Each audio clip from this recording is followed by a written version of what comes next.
Hi and welcome back to my channel. पिछली class में हमने कंपैरेटिव पॉलिटिक्स का पार्ट 1 किया था, जिसमें हमने ट्रेडिशनल अप्रोच को देखा था। आज हम पढ़ने वाले हैं modern approaches of comparative politics, right.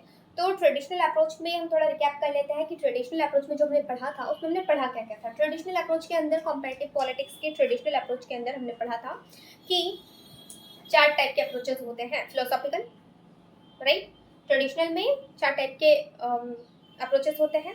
पहला फिलोसॉफिकल, दूसरा philosophical, historical, institutional and legal. जिसमें हमने इंस्टीट्यूशनल के अंदर 2 थिंकर्स देखे थे, ब्राइस एंड लॉवेल, और वो उसको क्रिटिक किया जाता है डेविड स्टन के थ्रू कि सिर्फ इंस्टीट्यूशन पर हम फोकस करेंगे तो कंपैरिजन जो है डिफरेंट कंट्रीज का, इसकी स्टडी हम नहीं कर सकते। It is not possible, right, to only read the institutional approach. Okay, so now आज का हमारा स्टार्टअप क्या होने वाला है। आज हम कहाँ से स्टार्ट करने वाले हैं? आज हम स्टार्ट करने वाले हैं मॉडर्न अप्रोचेस से। सो मॉडर्न अप्रोचेस क्या होती है? मॉडर्न अप्रोचेस मतलब कंपैरेटिव पॉलिटिक्स को रीड आउट करने का, समझने का, स्टडी करने का दूसरा अप्रोच है, that is called modern approach. Modern approach 3 pillars पर खड़ा होता है। 3 पिलर्स पर खड़ा होता है। अब ये 3 पिलर्स होते क्या क्या हैं? पहला होता है साइंटिफिक स्टडी। मॉडर्न बात कर रहे हैं तो मॉडर्न में कहीं भी ट्रेडिशन की बात नहीं आएगी। सो 3 पिलर्स पर खड़े रहने की हम बात कर रहे हैं। सो वो 3 पिलर्स कौन कौन सी होती है? पहला होता है scientific study, right. First one is scientific study, कि first we have to read about the scientific study. Second, behavioural revolution. What? Behavioural revolution, कि बिहेव में क्या बदलाव आएगा, जिसके स्टार्टिंग में हमने पढ़ा था अप्रोचेस के बारे में। तो हमने मिक्स करके सारे ही पढ़े थे। आई थिंक आपको प्रीवियस लेक्चर में जो मैंने समझाया था उसमें याद हो कि मैंने कहा था अप्रोचेस जो है वो ट्रेडिशनल, राइट। सो ट्रेडिशनल के साथ behavioural, post behavioural, structural, functional approach, system approach सारे आते हैं। बट अभी तक हमने ये सारे नेम नहीं देखे कहीं, हमने सिर्फ ट्रेडिशनल अप्रोच को देखा था। अब जो हम मॉडर्न अप्रोच देख रहे हैं उसमें ये सारे टाइप्स आएंगे जितने भी अभी हमने नाम लिया, behavioural approach, post behavioural approach, और system approach and structural functional approach, right. So पहले तो हम 3 पिलर्स की बात कर रहे हैं। We have first talk about 3 pillars जिस पर मॉडर्न अप्रोच खड़ा होता है। पहला हमने बात किया साइंटिफिक स्टडी की, दूसरा बात किया बिहेवियरल रिवॉल्यूशन की, और तीसरा हम बात कर रहे हैं इंटरडिसिप्लिनरी स्टडी की। इंटरडिसिप्लिनरी स्टडी, अब ये इंटरडिसिप्लिनरी अप्रोच क्या मतलब अप्रोच नहीं, सॉरी, इंटरडिसिप्लिनरी स्टडी क्या होते हैं? क्या पढ़ रहे हैं हम पढ़ रहे हैं मॉडर्न अप्रोचेस के 3 पिलर्स जिस पर मॉडर्न अप्रोच स्टैंड करता है, राइट। पहला अप्रोच, तो मॉडर्न अप्रोच के 3 पिलर्स में पहला आता है साइंटिफिक स्टडी। एब्सोल्युटली मॉडर्न है तो साइंटिफिक स्टडी की बात करेगा, रैशनैलिटी की बात करेगा। दूसरा बिहेवियरल रिवॉल्यूशन, बिहेवियर में क्या चेंजेस आ रहे हैं up to gradual time. And third one is interdisciplinary, कैसे है एक सब्जेक्ट दूसरे सब्जेक्ट से इंटरलिंक कैसे है, पॉलिटी कैसे इंटरलिंक है हिस्ट्री से, कैसे इंटरलिंक है सोशियोलॉजी से, कैसे इंटरलिंक है इकोनॉमी से। So we have read all this about in these 3 pillars, especially in interdisciplinary study. Okay, so ये हमने 3 अभी तक पिलर्स की बात कर ली जिस पिलर को मॉडर्न अप्रोच स्टैंड करता है। And now further we have to discuss about its approach. तो सबसे पहला कि मॉडर्न अप्रोच में सबसे पहला टाइप आता है political economic approach. What is political economic approach? मतलब कि it means that polity and economics both are connected to each other. Why I am saying like this? Because if we are saying that कि there is a lack of unemployment in India, right. हम बात कर रहे हैं कि भारत में रोजगार की कमी है। सो रोजगार की कमी है, it is a political issue, right. It is a political issue. क्यों? Why it is a political issue? It is a political issue क्योंकि ये सरकार को डिसाइड करना होगा कि देश में लोगों को काम मिले, राइट। सो लोगों को काम नहीं मिल रहा है तो ये पॉलिटिकल इशू है, as well as it is a economic issue. लोगों को तो पैसे चाहिए ना, रोजगार, अपना लाइफ चलाने के लिए। So it is also a economic issue. So economic issue plus political issue, both issue it is. So in this approach we study the both aspect, right, political bhi or economic bhi. That is why the modern approach covers first type, that is political economic approach, political economic approach, right. So political चीजें कहीं ना कहीं आपस में economic चीजों से जुड़ी हुई ही होती हैं। देश में यदि रोजगार नहीं है तो ये एक आर्थिक मुद्दा तो है ही, इकोनॉमिक मुद्दा तो है ही, उसके साथ साथ ये पॉलिटिकल इशू भी है, राइट। नेक्स्ट टाइप है मॉडर्न अप्रोचेस में सिस्टम अप्रोच। सिस्टम अप्रोच बहुत फेमस अप्रोच है जिसको दिया गया था डेविड स्टन के द्वारा। System approach is given by David Easton and system approach को सबसे पहले यदि हम बात करें तो बायोलॉजी में यूज करा गया था। किसने इंट्रोड्यूस करा था बायोलॉजी में? सो नाम थोड़ा अजीब सा है, लेडविग वॉन स्टैलैंगफी, रोस्टिन, लुडविग वॉन स्टैलॉन्गफी। सो हम सिर्फ लुडविग से याद रख सकते हैं, राइट, क्योंकि बहुत बड़ा सा और अजीब सा नाम है, शायद मैं स्पेल भी रॉन्ग कर रही हूँ। सो लुडविग, शॉर्टली हम याद रख सकते हैं कि लुडविग। सो लुडविग ने सबसे पहले बायोलॉजी में सिस्टम थ्योरी, सिस्टम अप्रोच को इंट्रोड्यूस करा था। इसी सिस्टम अप्रोच को सोशियोलॉजी में Talcott Parson, next important name, Talcott Parson ने सोशियोलॉजी में सिस्टम अप्रोच को इंट्रोड्यूस करा है, लुडविग ने बायोलॉजी में करा था। And in political science David Easton introduce the system approach. Okay, so हमने दो टाइप पढ़ लिया अभी तक, political economic approach, system approach. Now come to next one. अब नेक्स्ट है बिहेवियरल अप्रोच। अब ये बिहेवियरल अप्रोच क्या होता है? This is also given by David Easton. So मैंने पिछले के लेक्चर वीडियो में कहा था कि डेविड स्टन नाम हम बहुत बार सुनने वाले हैं, बहुत सारी उन्होंने अप्रोचेस दी हैं। सो डेविड स्टन ने, अभी तक हमने क्या देखा कि डेविड स्टन ने सिस्टम अप्रोच दिया है, राइट, सिस्टम अप्रोच दिया है। दूसरा अप्रोच हम देखते हैं मॉडर्न अप्रोच में बिहेवियरल अप्रोच। सो बिहेवियरल अप्रोच भी डेविड स्टन के द्वारा दिया गया है। एंड बिहेवियरल अप्रोच क्या कहता है? बिहेवियरल अप्रोच बेसिकली एम्फसाइज करता है, it emphasize basically on the scientific study, scientific study. अब हम जब साइंस की बात कर रहे हैं तो साइंस में कहीं भी मोरालिटी को, राइट, मोरालिटी को, वैल्यूज को जगह नहीं दी गई है। So David Easton firstly talk about the ignore the moral values, value free study. It he only emphasized on the scientific data and scientific study, empirical study, ठीक है। empirical ये word क्या शो करता है? empirical means scientific, scientific means data, quantitative data, scientific study की बात करता है empirical word। so David Easton देते हैं behavioral approach और वो वैल्यू फ्री की बात करते हैं। so आगे चल के क्या होता है, डेविड स्टन अपने ही अप्रोच को थोड़ा और रेक्टिफाई करते हैं। ऐसा क्यों रेक्टिफाई? इसलिए करते हैं कि जब वो आगे टाइम के साथ ग्रेजुअली आगे बढ़ते हैं तो बहुत ही टाइम बाद जाके 10-20 सालों के बाद वो खुद के अप्रोच को थोड़ा रेक्टिफाई करते हैं। वो कहते हैं कि सिर्फ साइंस, मतलब कि सिर्फ और सिर्फ बिहेवियरल अप्रोच में हम साइंस के डेटा, साइंटिफिक डेटा को इंक्लूड करेंगे, वैल्यूज को, इमोशंस को, पीपल्स के रिएक्शन को, फीडबैक को इंक्लूड नहीं करेंगे तो पॉलिटिकल साइंस और साइंस में डिफर क्या होगा? Then both are the same.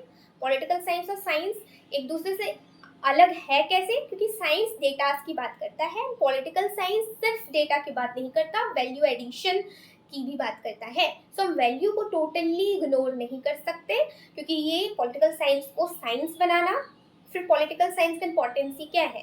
That is why बाद में जाकर बिहेवियरल अप्रोच जो डेविड स्टन के द्वारा दिया गया, इसी ये अप्रोच तो रह ही गया, बाकी आगे चलकर उन्होंने फिर से एक नया अप्रोच दिया, that is called post behavioural approach. अब ये पोस्ट बिहेवियरल अप्रोच क्या है, तो सेम वही बात, पोस्ट बिहेवियरल अप्रोच में डेविड स्टर्न ने साइंटिफिक स्टडी के साथ साथ ऐड कर दिया वैल्यू एडिशन को, जो कि उन्होंने बिहेवियरल अप्रोच में वैल्यू फ्री रखा था कि वैल्यूज को हम इंक्लूड नहीं करेंगे। नाउ उन्होंने वैल्यूज को इंक्लूड करा, लोगों के फीडबैक को, लोगों के रिस्पॉन्ड को, लोगों के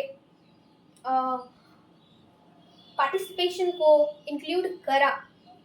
किसमें, तो मॉडर्न अप्रोचेस में, कॉम्पिटिटिव पॉलिटिक्स को स्टडी करने के मॉडर्न अप्रोचेस में। ओके, सो पोस्ट बिहेवियरल यदि हम समझे कि है क्या, पोस्ट बिहेवियरल कुछ नहीं है, ये बिहेवियरल का ही अपडेटेड फॉर्म है, मतलब उसमें वैल्यू ऐड नहीं किया गया था साइंटिफिक स्टडी के साथ, इसमें एम्पेरिकल साइंटिफिक स्टडी के साथ वैल्यूज को भी ऐड कर दिया गया। सो हम कह सकते हैं कि ओवरऑल पोस्ट बिहेवियरलिज्म है क्या, so what ought to be values, मतलब क्या होना चाहिए, वैल्यूज भी ऐड हो गया, प्लस एम्पेरिकल स्टडी मतलब साइंटिफिक स्टडी भी ऐड हो गई, और इसको डेविड स्टर्न ने दिया है, राइट। तो डेविड स्टर्न ने सिस्टम थ्योरी भी दिया है, post behavioural system theory, behavioural approach, post behavioural approach, right. तो ये सारी चीजें, ये तीनों चीजें डेविड स्टर्न ने दी है। एंड पोस्ट बिहेवियरल का स्लोगन क्या है, तो स्लोगन है एक्शन एंड रेलिवेंस, कि एक्शन और रेलिवेंस होना चाहिए, एक्शन को जोड़ा जाना चाहिए, पीपल्स के काउंट करना चाहिए, वैल्यूज को जगह मिलनी चाहिए, राइट। सो बिहेवियरल अप्रोच को क्रिटिक करा गया, तब जाके पोस्ट बिहेवियरलिज्म अप्रोच आया। सो क्रिटिक करा क्यों गया, क्योंकि क्रिटिक में ये बोला गया कि ये बहुत सूडो पॉलिटिक्स है। सूडो पॉलिटिक्स मतलब एक तरीके का बात करता है, सिर्फ data data data data data, but political science is not about only data, it also read about the emotions, reactions, participations and overall it depends on the feedback mechanism, कि सरकार का रिएक्शन, कंट्री के institution का, political system का, economic का,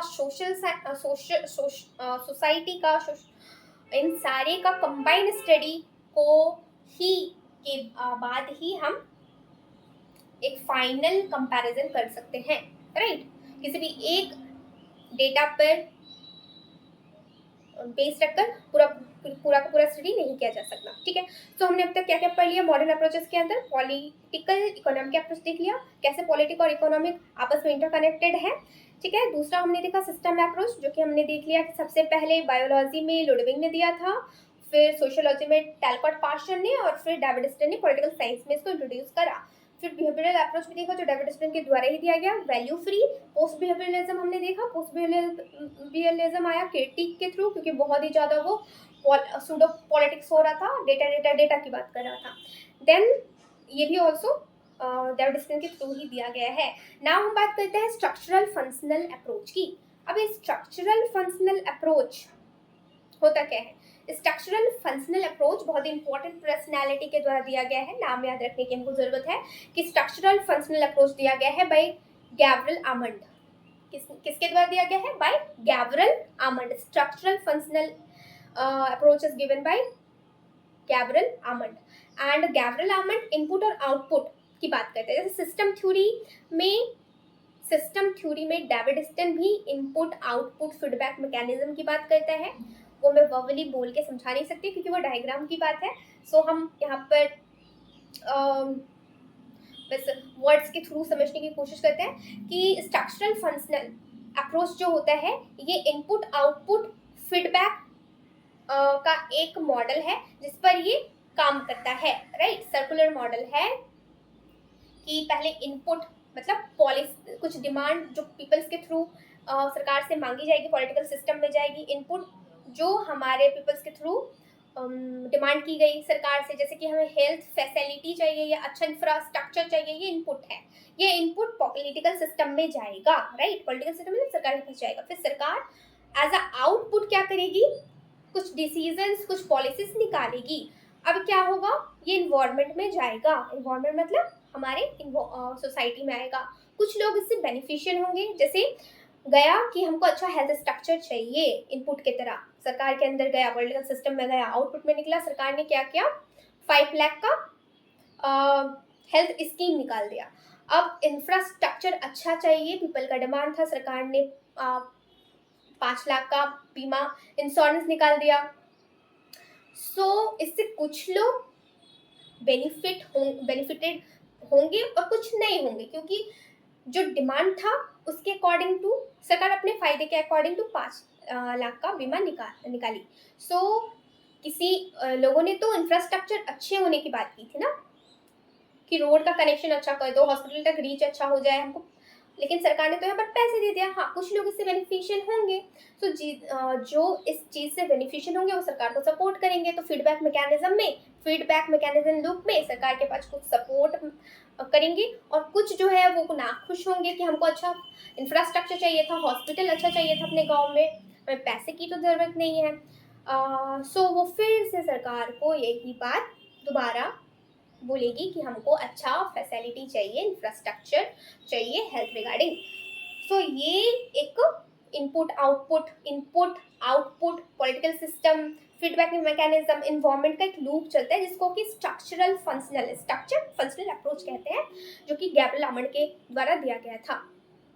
हाँ, बहुत ही हम डायग्राम वाइज यहाँ पर नहीं बता सकते, मैं नहीं बता सकती, सो मैंने बहुत कोशिश की कि मैं वर्बली इस चीज़ को समझा सकूँ। रफली इनपुट आउटपुट सिस्टम की तरह ये काम करता है, विथ फीडबैक मैकेनिज्म, राइट, कि फीडबैक लेना है पीपल से।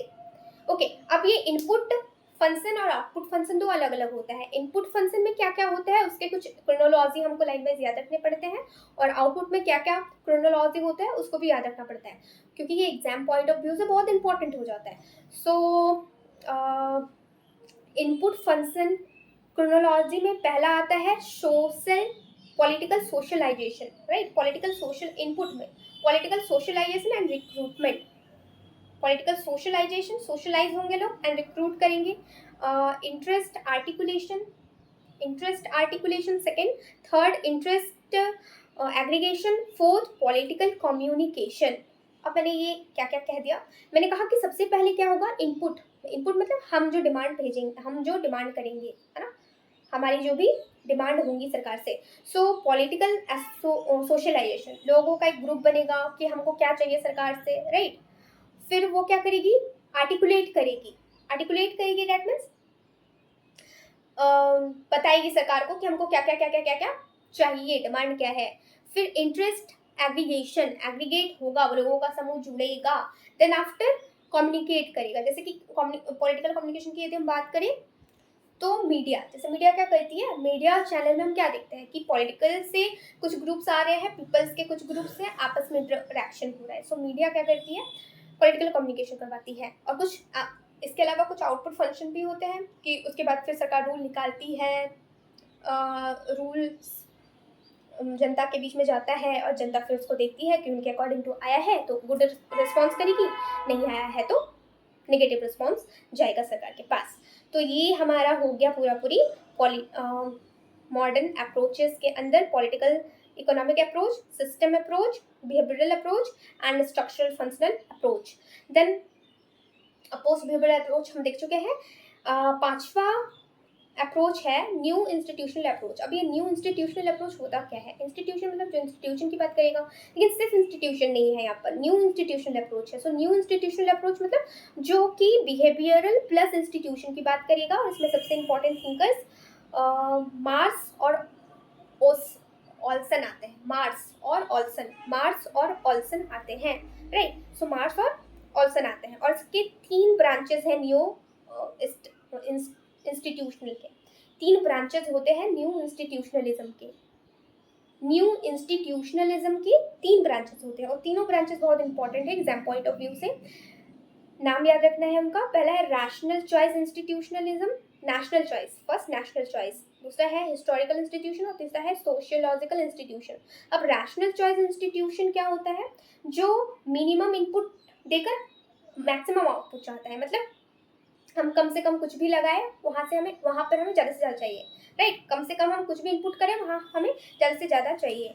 सोशियोलॉजिकल अप्रोच क्या होता है, सोशियोलॉजिकल ये हम पढ़ के आ रहे हैं, राइट, मिक्सअप होने की ज़रूरत नहीं है, यहाँ पर हम पढ़ के आ रहे हैं, हम पढ़ रहे हैं 3 branches of new institutionalism, new institutionalism approach मैंने समझाया, उसके अंदर 3 ब्रांच होते हैं।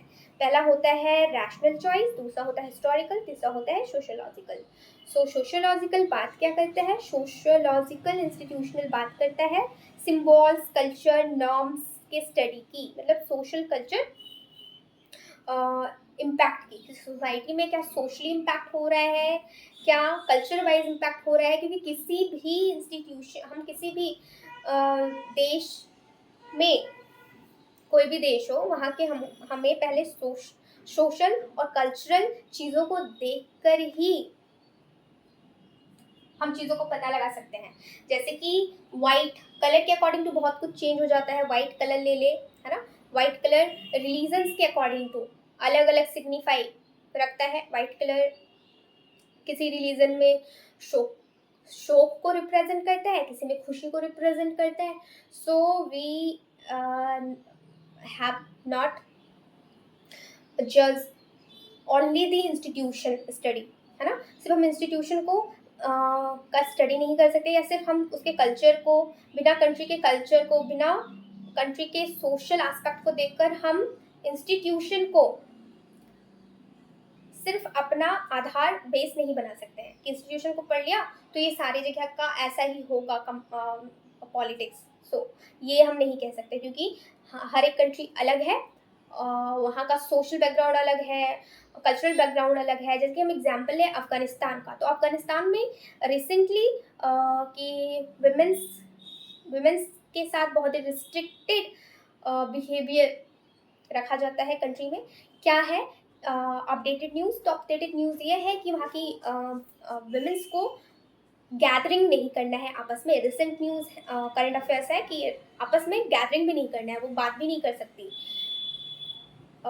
एंड इसके अलावा कुछ टाइम पहले ये भी आया था कि एक आँख पैचेस करवा देना है, एक आँख बंद रखता है उनको पब्लिकली, एक आँख, क्योंकि उनके हस्बैंड के थ्रू ही वो देख पाती हैं, ऐसा उनके सरकार ने उनको कहा। अब न्यूज़ आया है कि दोनों ही आँख बंद करवा लेना है। तो आप ये देखो कि इंटरनेशनल पॉलिटिक्स में सिर्फ हम उनके इंस्टीट्यूशन को देख लेंगे कि वहाँ भी वैसे वहाँ हम बोल नहीं सकते हैं कि डेमोक्रेसी है, क्योंकि तालिबानियों का रूल चल रहा है, राइट, अमेरिका के थ्रू इस्टेब्लिश करा गया। अब अमेरिका भी उसको कंट्रोल करने में जस्ट कुछ भी पावर नहीं कर पा रहा है, कुछ भी एफर्ट नहीं लगा पा रहा है। सो अब उस कंट्री का फ्यूचर क्या है वही जाने। बाकी हम यहाँ देख लेते हैं अपना कि हमने आज का टॉपिक क्लियर कर लिया। आई होप सो कि इतनी चीज़ें आपको समझ में आई होंगी। वीडियो का भी टाइम बहुत